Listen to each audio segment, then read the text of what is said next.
बोलिए महालक्ष्मी मात की जय। भक्तजनों, माताओं, बहनों, सादर जय श्री कृष्ण। हमारे YouTube चैनल में आप सभी का बहुत बहुत स्वागत है। आज हम आप सभी को महालक्ष्मी व्रत कथा सुनाने जा रहे हैं। आप सभी से अनुरोध है कि इस ज्ञानवर्धक वीडियो को, इस ज्ञानवर्धक कथा को अंत तक सुनिएगा और सुनने के बाद अधिक से अधिक लोगों को शेयर भी कर दीजिएगा। धन की देवी माता लक्ष्मी जी को प्रसन्न करने के लिए भाद्रपद मास में 16 दिन के महालक्ष्मी व्रत रखे जाते हैं।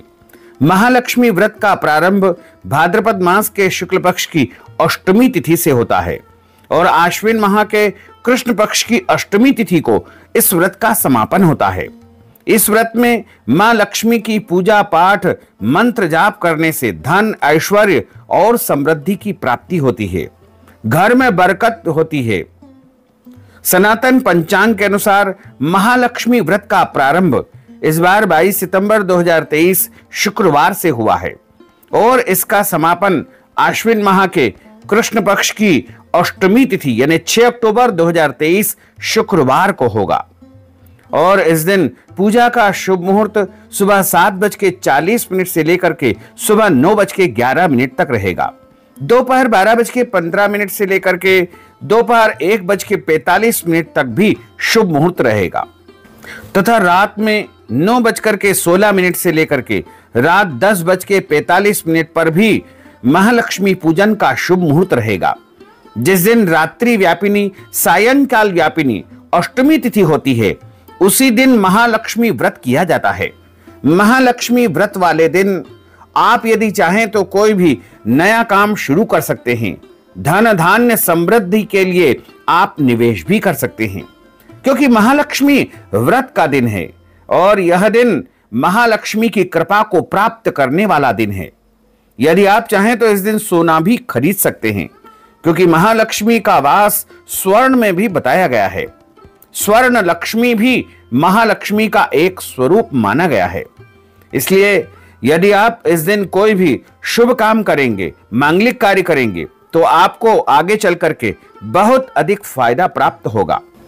हमारे पुराणों और धर्म ग्रंथों में बताया हुआ है कि महालक्ष्मी का व्रत करने से मनुष्य के दुख दरिद्रता का नाश हो जाता है और इस व्रत को करने से धन की देवी माता महालक्ष्मी अत्यधिक प्रसन्न होती है और आर्थिक संकट समाप्त हो जाता है। इस व्रत के प्रताप से खोया हुआ धन, राजपाट, संपत्ति, सम्मान पुनः मनुष्य को प्राप्त हो जाता है। महालक्ष्मी व्रत की जो कथा है उसमें बताया गया है कि जब पांडवों ने चौपड़ में अपना सब कुछ गंवा दिया था तब भगवान श्री कृष्ण की सलाह पर पांडवों ने धनदायक महालक्ष्मी व्रत को किया था और अब सब कुछ वैभव को उन्होंने प्राप्त कर लिया था। महालक्ष्मी व्रत में यह मंत्र का उच्चारण भी करना चाहिए। करिष्येऽहं महालक्ष्मी व्रत से स्वत्परायण त्वविघ्नेन मे मातु समाप्ति त्वत्प्रसादतः। प्राचीन समय की बात है। एक गांव में एक गरीब ब्राह्मण निवास करता था। वह प्रतिदिन भगवान श्री हरि विष्णु का पूजन किया करता था। उसकी अपार श्रद्धा एवं भक्ति से प्रसन्न होकर के भगवान विष्णु जी ने उसे दर्शन दिए और अपनी मनोकामना मांगने को कहा। ब्राह्मण ने लक्ष्मी जी का निवास अपने घर में हो ऐसी इच्छा प्रभु के सामने जाहिर की। यह सुनकर के भगवान विष्णु जी ने लक्ष्मी जी की प्राप्ति का सरल मार्ग उस ब्राह्मण को बताया। भगवान श्री हरि विष्णु जी ने कहा कि मंदिर के सामने एक स्त्री आती है जो यहां आकर ऊपले थापती है। तुम उसे अपने घर आने का आमंत्रण देना। वह स्त्री ही देवी लक्ष्मी है। देवी लक्ष्मी जी तुम्हारे घर आने के बाद तुम्हारा घर धन और धान्य से भर जाएगा। यह कहकर भगवान श्री हरि विष्णु वहां से चले गए। अगले दिन सुबह 4 बजे ब्राह्मण मंदिर के सामने बैठ गया। लक्ष्मी जी भी ऊपले थापने को आई तो ब्राह्मण ने उनसे अपने घर आने का निवेदन किया। ब्राह्मण की बात को सुनकर के लक्ष्मी जी समझ गई कि यह सब विष्णु जी के कहने से ही हुआ है। लक्ष्मी जी ने ब्राह्मण से कहा कि तुम महालक्ष्मी व्रत करो और भाद्रपद माह के शुक्ल पक्ष की अष्टमी से लेकर के आश्विन माह के कृष्ण पक्ष की अष्टमी तक 16 दिनों तक यह व्रत करो और 16वें दिन रात्रि को चंद्रमा को अर्घ देने से तुम्हारा मनोरथ अवश्य ही पूर्ण हो जाएगा। ब्राह्मण ने देवी के कथनानुसार व्रत तथा पूजन किया और देवी को उत्तर दिशा की ओर मुंह करके पुकारा।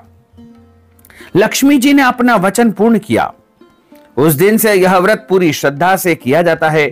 जो भक्तजन माताएं बहनें महालक्ष्मी व्रत को पूर्ण श्रद्धा भक्ति और भावना के साथ करते हैं, उनको अपार धन की प्राप्ति होती है और उनका घर धन धान्य संपत्ति वैभव से भर जाता है।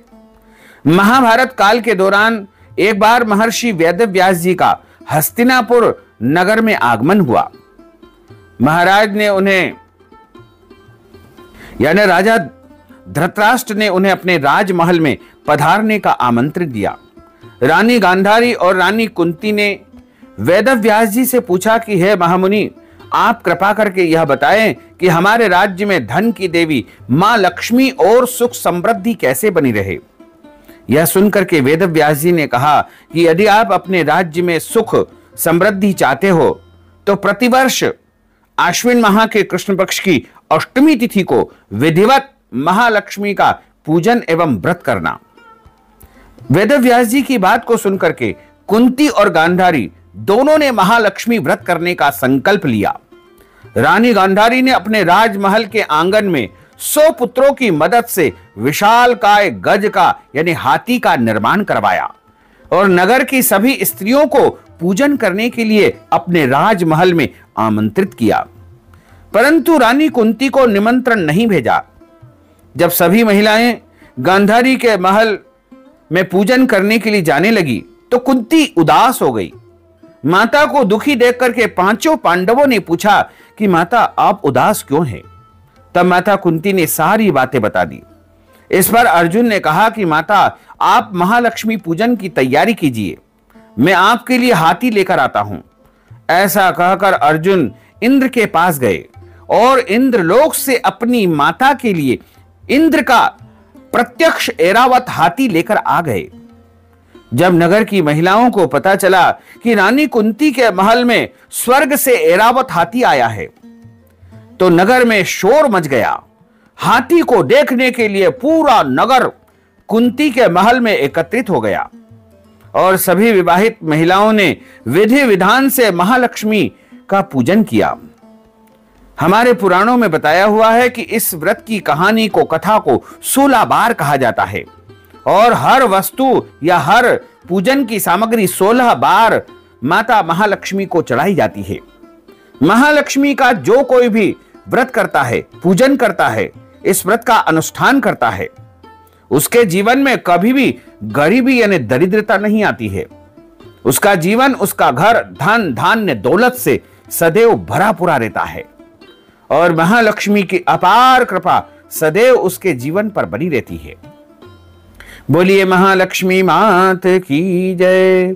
अच्युतम केशवम राम नारायणम कृष्ण दामोदरम वासुदेवम हरे श्रीधरम माधवम गोपिका वल्लभम श्री जानकी नायकम श्री रामचंद्रम भजे जानकी मनोहरम सर्वलोक नायकम श्री शंकरादि सेवितम पुण्य नाम कीर्तनम श्री राम राम राम राम राम नाम तायकम रामा कृष्ण वासुदेवा भक्ति मुक्तिदायकम रामा कृष्ण वासुदेवा भक्ति मुक्तिदायकम रामा कृष्ण वासुदेवा भक्ति मुक्तिदायकम रामा कृष्ण वासुदेवा भक्ति मुक्तिदायकम।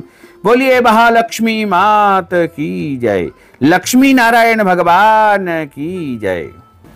महालक्ष्मी जी के पूजन में विधि विधान से सकोए में ज्वार या गेहूं बोए जाते हैं और 16 दिन तक पानी देकर के उनको जवारों को तैयार किया जाता है।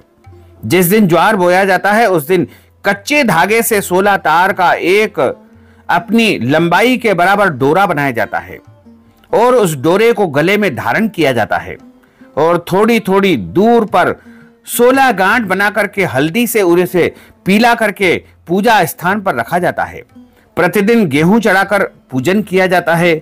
आश्विन माह के कृष्ण पक्ष की अष्टमी के दिन व्रत रख करके पूर्ण श्रृंगार करे और 16 मुट्ठी गेहूं के आटे से 16 मीठी पूरी बनाएं तथा एक दीपक जला करके 16 पूरियों के ऊपर रख करके दीपक में एक भी बत्ती रखे और 2 पूरियों को महालक्ष्मी पर अर्पण करें। पूजा करते समय दीपक को इस प्रकार जलाएं कि कथा पूरी होने तक दीपक जलता रहे। पूजा के बाद 16 पूरी खीर या मिठाई दही खाएं। इन पूरियों को पति पत्नी और पुत्र के अलावा किसी और को खाने न दे। पूजन के लिए मिट्टी का एक हाथी जिस पर महालक्ष्मी जी सवार हो ऐसा अपने घर पर लेकर आए।